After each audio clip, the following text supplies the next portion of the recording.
Tuke Sport Update. Nuko ukora like, share na subscribe.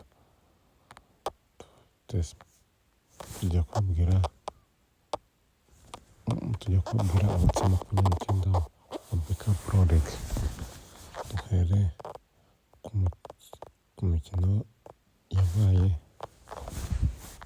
umunsi, aho ikipe Marine yanganya n'ikipe ya Gasogi ibitego 2-2. Undi mukino wari urimo wahuje ikipe ya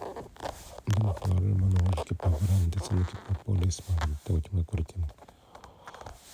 Indi mikino izaba ku munsi w'ejo ku itariki 2 z'ukwa gatanu 2026, uhereye ku mukino uzahuza ikipe ya Tesere ndetse n'ikipe y'Amagaju kuri stade Umuganda ku isaha y'isaa 9.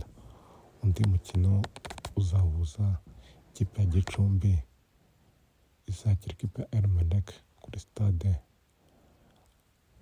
Kigali Pele Stadium ku isaha y'isaa 9.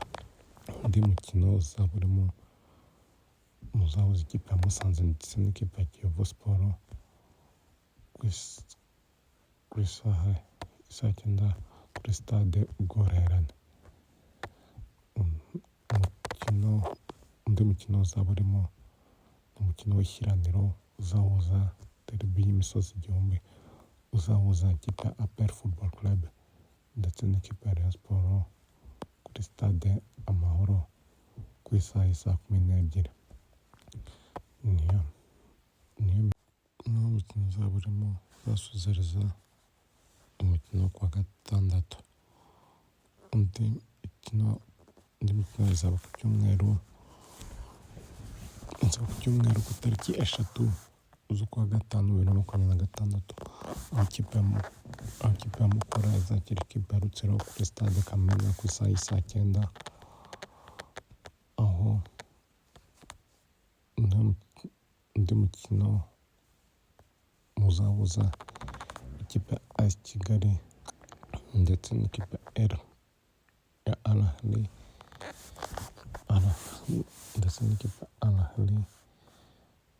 ku isaha y'isaa 9 kuri Kigali Pele Stadium. Undi mukino uzaba urimo uzahuza ikipe ya AS Muhanga ndetse n'ikipe ya Bugesera ku isaha y'isaa 9 kuri stade ya Muhanga. Niyo makuru twari tubafitiye. Yari umuhungu wanyu Kenny kuri Kenny Tuke Sport Club TV. Nuko ukora like, share ndetse na subscribe. Nimura mudukora kuba subscribers 61 tugeze kuba subscribers 68. Niyo makuru twari tubafitiye. Yari umuhungu wanyu Kenny kuri Kenny Tuke Sport Club TV. Nuko ukora like, share ndetse na subscribe. Dusubire ku munsi wacu tubagezaho amakuru ya sport. Ciao.